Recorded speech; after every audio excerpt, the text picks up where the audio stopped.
बोलिए भारत माता की।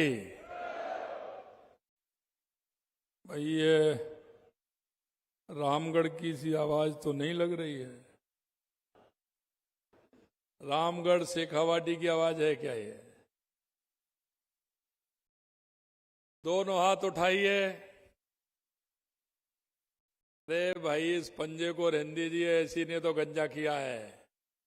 ये मुट्ठी भींचिए हनुमान जी की मुष्ट का और जोर से बोलिए भारत माता की, भारत माता की, भारत माता की, खाटू नरेश की, जीण भवानी जी की, सालासर बालाजी की और आप सभी की।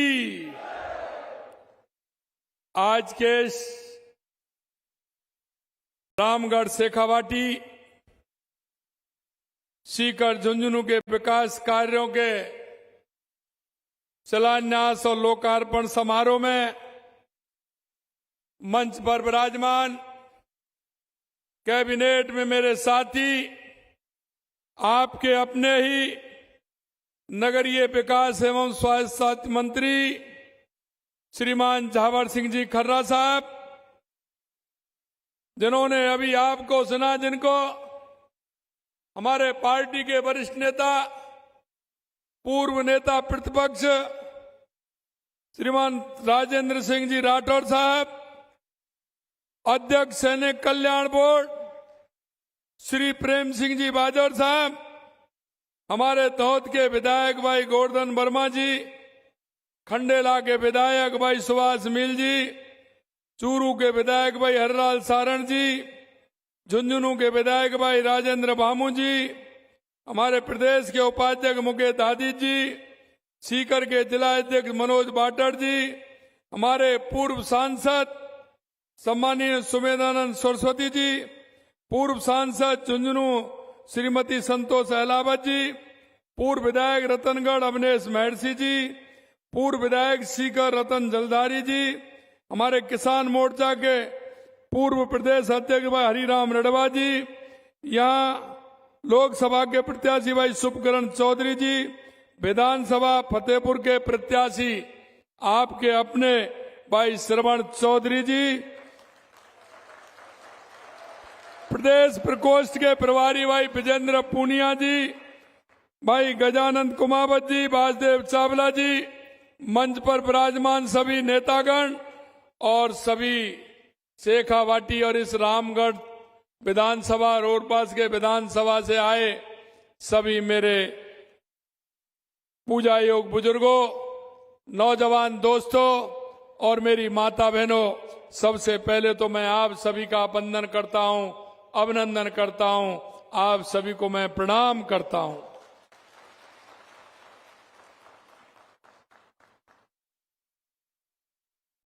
आप सभी आज इस कार्यक्रम में आए हैं, मेरा सौभाग्य है क्योंकि आप उस पुण्य भूमि के हैं।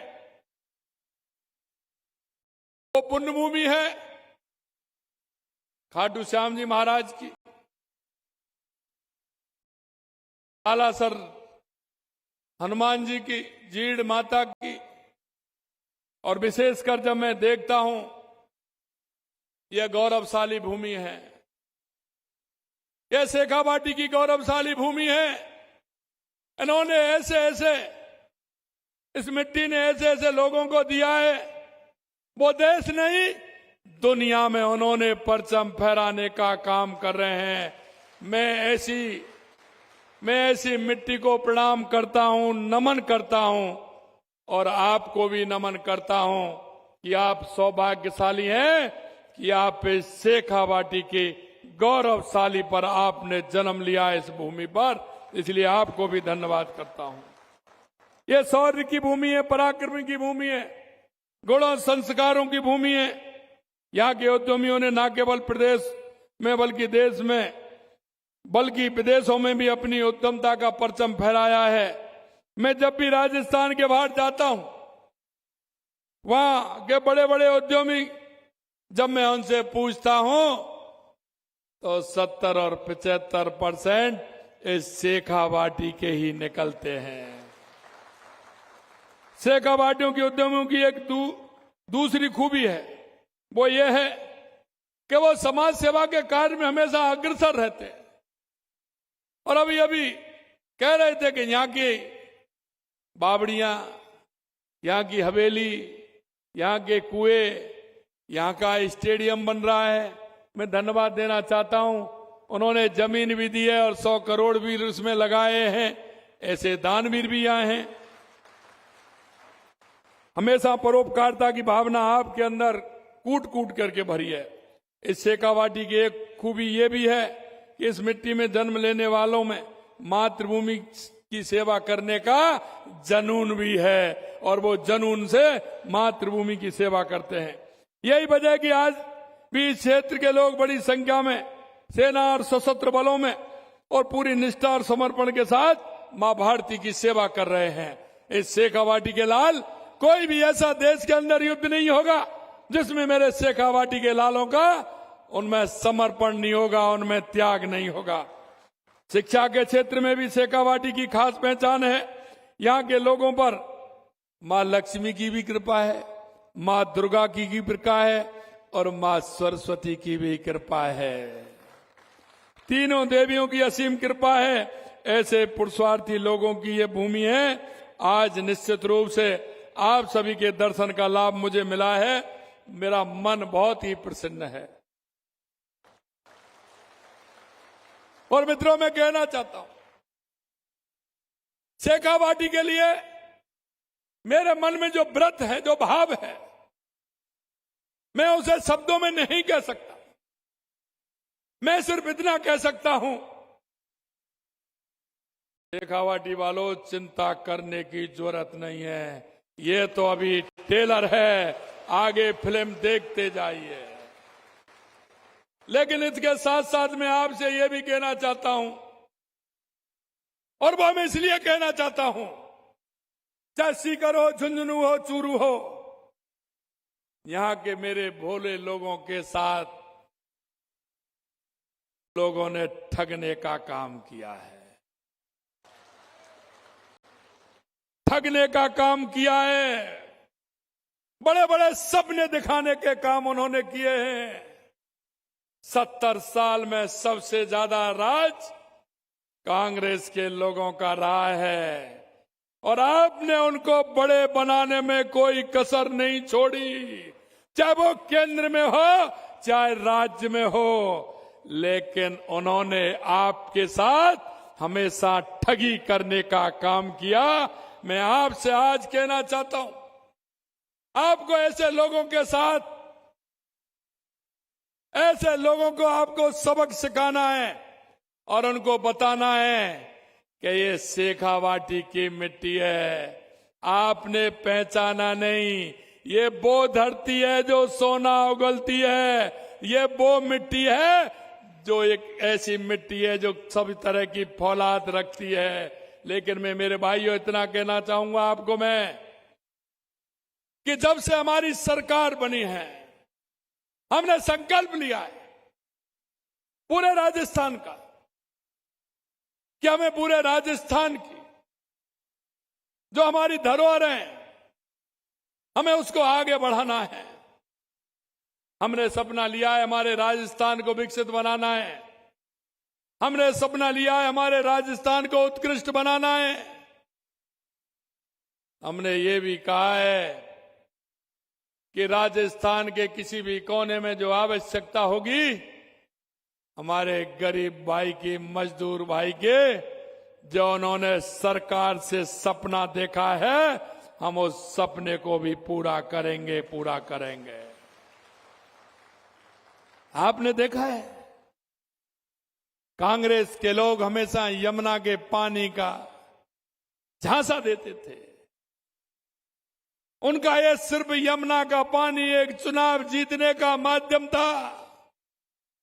उन्होंने कभी दिल की गहराइयों से काम नहीं किया। उन्होंने कभी नहीं सोचा, और वो किसी ना किसी बहाने में आ जाते थे। कोई जाति के नाम पर वोट मांगता था, तो कोई सपने दिखा करके वोट मांगता था। मेरे भाइयों, 21वीं सदी है, हमको संभलना पड़ेगा।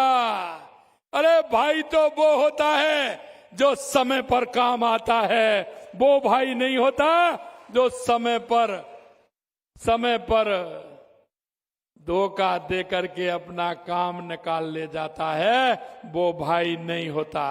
मैं आपको विश्वास दिलाना चाहता हूं, ये शेखावाटी की वो मिट्टी है, लगातार जो हमने कहा था 2 साल पहले वो हम कर रहे हैं। हमने कहा था कि यमुना का पानी आएगा, बिल्कुल आएगा। और मैं उनसे कहना चाहता हूं, कांग्रेस के लोगों से, क्योंकि उनको ये भी पता नहीं है कि कौन सी फसल कब होती है, उनके नेतृत्व को। वो ये कहते हैं कि आलू से सोना बनेगा, आलू से सोना बनेगा। अरे भाइयों, मैं आलू से सोना तो नहीं बना सकता, लेकिन शेखावाटी की मेरी इस मिट्टी को पानी मिलेगा तो मेरा किसान जरूर सोना पैदा करने का काम करेगा। यही नहीं, हमने देखा कि शेखावाटी में क्या आवश्यकता है, जो हमारे पूर्वजों की धाती है। देश के यशस्वी प्रधानमंत्री नरेंद्र मोदी जी कहते हैं कि विकास और विरासत साथ साथ चलने चाहिए। ये हमारी हवेलियां, हमारी बावड़ी, ये मेरे भाइयों हमारी धरोहर है, इसे हमें संभालना है। ग्रामीण पर्यटक के रूप में इसको आगे बढ़ाना है। और इसीलिए मैं कहना चाहता हूं, हमारा काम हमारी उन हवेलियों का संरक्षण करना है, संरक्षण करना है। और संरक्षण करते हुए हमने शेखावाटी क्षेत्र की 662 ऐतिहासिक हवेलियों का संरक्षण और पुनरुद्धार का काम हाथ में लिया है। मैं आपसे कहना चाहता हूं, मेरी 3-4 मीटिंग हो गई, चाहे उनके मालिक हो, ओनर हो, कोई भी व्यक्ति हो, यहां आइए, मेरी शेखावाटी की हवेलियों को संभालिए। अरे इनको देखने के लिए दुनिया उमड़ेगी, दुनिया उमड़ेगी। पैसा किसी के पास हो सकता है, पैसा कमा सकता है, हो सकता है, लेकिन ये हवेली नहीं बन सकती। अपार्टमेंट खड़ा कर दो 10 मंजिल 20 मंजिल का, लेकिन हवेलियां नहीं बनेंगी मेरे भाइयों। इसलिए इनका संरक्षण करना बहुत आवश्यक है। और ये हमारे शेखावाटी की वो पर्यटन होगा जो दुनिया इस शेखावाटी को देखने के लिए आएगी। ये भी मैं आपसे कहना चाहता हूं। जल्दी इनके संरक्षण और विकास के लिए ये कानून भी लाने वाले हैं, और उस कानून को ला करके हम इन हवेलियों का संरक्षण भी करेंगे। हवेली शहर में मंडावा में फिल्म, मेरे को बता रहे थे मंडावा में तो बनी थी, लेकिन यहां भी बता रहे हैं रामगढ़ में भी कई फिल्मों की शूटिंग हुई है। गुलामी, शेरा, और भी कोई बता रहे हैं। मैं तो पहले सुनता था कि जो शोले की शूटिंग हुई है वो रामगढ़ यही है, ऐसा मेरे को बताते थे। ये आपको पता होगा। तो ये हमारी ऐतिहासिक विरासत है, इस विरासत को हमें कैसे संभालना है। आज हमने फिल्म पर्यटन प्रोत्साहन नीति जारी की है, जिससे, क्योंकि मैं कई फिल्म स्टारों के साथ अभी मेरा मिलना हुआ, उन्होंने कहा साहब फिल्म बनाने के लिए राजस्थान से अच्छा स्थान कहीं नहीं है। राजस्थान में सब कुछ है। और मैं भी आपसे कहना चाहता हूं, राजस्थान के अंदर अभी काम करने की बहुत गुंजाइश है, बहुत गुंजाइश है। यहां की हवेलियां देखिए, यहां के बड़े बड़े महल, हमारे पहाड़ों के ऊपर महल भी हैं, हमारे और महल भी हैं, चाहे मेहरानगढ़ हो, कुंभलगढ़ हो, चित्तौड़गढ़ हो, नाहरगढ़ हो, आमेर का किला हो, ये हमारे महल धरोहर हैं। ये भी हमारे हैं, ऐसे कहीं नहीं मिलेंगे आपको। अगर आप मैं बात करूं तो मरुस्थल की, जैसलमेर जैसा मरुस्थल कहीं नहीं है। आप लोग दुबई जाते हैं, दुबई से अच्छा तो हमारे यही है, जैसलमेर बाड़मेर में जाइए, मरुस्थल देखिए। अगर कहीं कोई देखे तो झीलें राजस्थान की जैसी कहीं नहीं है। उदयपुर की पिछौला देखिए, राजसमंद की देखिए, जयसमंद देखिए। अगर आपको जाना है तो माउंट आबू में नक्की झील देखिए, कितनी बढ़िया झीलें हैं। यहाँ के अभ्यारण्य आप देखोगे तो हमारा रणथंभौर देख लीजिए, सरिस्का देख लीजिए, रामगढ़ बिजदारी देख लीजिए, आपका ताल छापर देख लिए, पक्षियों की किस तरह से किलबिल होती है, और भरतपुर का बर्ड सेंचुरी देख लीजिए। मैं आपसे यही कहना चाहता हूं, राजस्थान हमारा वो समृद्ध राजस्थान है जहां किसी भी प्रकार की कमी नहीं है, किसी भी प्रकार की कोई कमी है। मैं इतना और कहना चाहता हूं आपसे, अगर मिनरल की बात करूं तो मिनरल भी राजस्थान के अंदर खूब है। इसलिए हम नई फिल्म नीति लेकर के आए हैं, जिसे शेखावाटी के क्षेत्र में आराम से फिल्म बनेंगी। और मैं आपसे कहना चाहता हूं कि जब वो लोग यहां आएंगे तो रोजगार के अवसर भी बढ़ेंगे। रोजगार के अवसर बढ़ेंगे तो हमारे किसान, हमारे मजदूर, हमारे नौजवान मजबूत भी होंगे। और आज मैं इतना कहूंगा कि आज यही कह सकता हूं, चाहे पानी हो, चाहे हमारी विरासत हो, चाहे हमारे विकास के कार्य हो, लगातार विकास के कार्य आप देख रहे हैं। पिछले 2 वर्षों में हमारी सरकार ने शेखावाटी पूरे प्रदेश में सड़क, बिजली, पानी, शिक्षा, स्वास्थ्य जैसी बुनियादी चीजों के लिए काम किया है। 539 करोड़ रुपए के अभी आज ही आपके सामने शिलान्यास हुआ है। और मैं आपसे इतना भी कहना चाहता हूं, विकास की कोई चिंता करने की जरूरत नहीं है, क्योंकि मैं उनको ही रोका है। अगर मैं भी पढ़ूंगा तो समय ज्यादा लगेगा। बहुत सारे विकास के कार्य आपके हैं। झुंझुनू में 384 करोड़ रुपए के विकास कार्य हैं। मैं एक बात जरूर आपसे कहना चाहता हूं, क्यों वो मैं इसलिए कहूंगा कि सीकर जिले में 3606 तो हमने युवाओं को नौकरी दिए हैं, नियुक्ति पत्र दिए हैं, 994 संविदा पर लगाए हैं, ये भी बहुत हैं। इसके अलावा अगर मैं आपसे कहूं तो ये तो बहुत काम है। 132 केवी सब ग्रेड स्टेशन बहुत हैं, 1342 किलोमीटर सड़क के विकास कार्य हैं। और आपके अगर मैं कहूं तो 132 ग्रिड सब स्टेशन के साथ ही सीतारामपुरा, रेणु, तिकोड़ी, बड़ी चूड़ोली, सिंगड़ौदा, ये सब आपके जुड़ने वाले हैं। इसी तरह झुंझुनू के अंदर हैं। लगातार हमारी सरकार, हमारा युवा, हमारी महिला, हमारा किसान, हमारा मजदूर के लिए काम कर रही है। लगातार आप हमारी योजना देख रहे हैं। हम चाहते हैं कि हमारा किसान बढ़ेगा तो हमारा प्रदेश आगे बढ़ेगा। हम लगातार किसान के लिए काम कर रहे हैं। किसान के लिए हमारे देश के यशस्वी प्रधानमंत्री नरेंद्र मोदी जी 6,000 रुपए किसान सम्मान निधि दे रहे हैं। हमने 3,000 रुपए और बढ़ा दिए, 9,000 हो गए। आने वाले समय में क्यों चिंता करते हो? किसान जैसे कहेगा वैसे और करेंगे, काहे की चिंता करने की जरूरत है? आपको कैसा लगता है जब सम्मान निधि आती है तो कैसा लगता है? टन बोलती है, मोबाइल बोलता है कि नहीं बोलता है?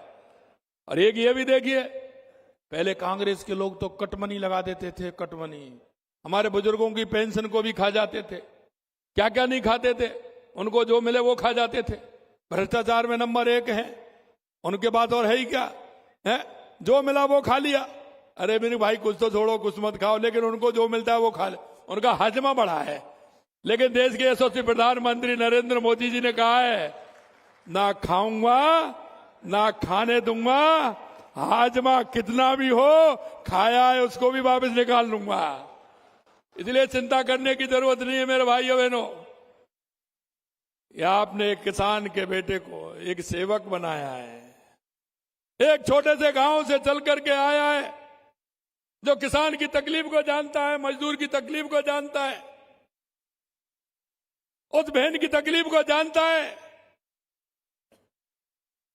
जो सुबह दूध काटती है गाय का और भैंस का, डेयरी पर लेकर के जाती है, और जब डेयरी पर लेकर के जाती है और लीटर में जब कम रह जाता है तो पूरी बाल्टी में पूरा करके आ जाती है।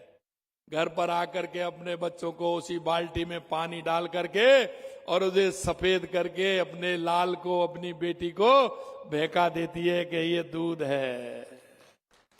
मेरे भाइयों, मैं कहना चाहता हूं, ये गरीबी बहुत बुरी होती है, ये गरीबी बहुत बुरी होती है। इसलिए मेरे भाइयों बहनों, मैं यही कहूंगा, मेरे मन में जो है मैं यही कहना चाहता हूं, देश के यशस्वी प्रधानमंत्री नरेंद्र मोदी जी जो हमारी गरीब कल्याण की योजना चला रहे हैं, उसमें हमारी राज्य सरकार और केंद्र सरकार मिलके कर रहे हैं।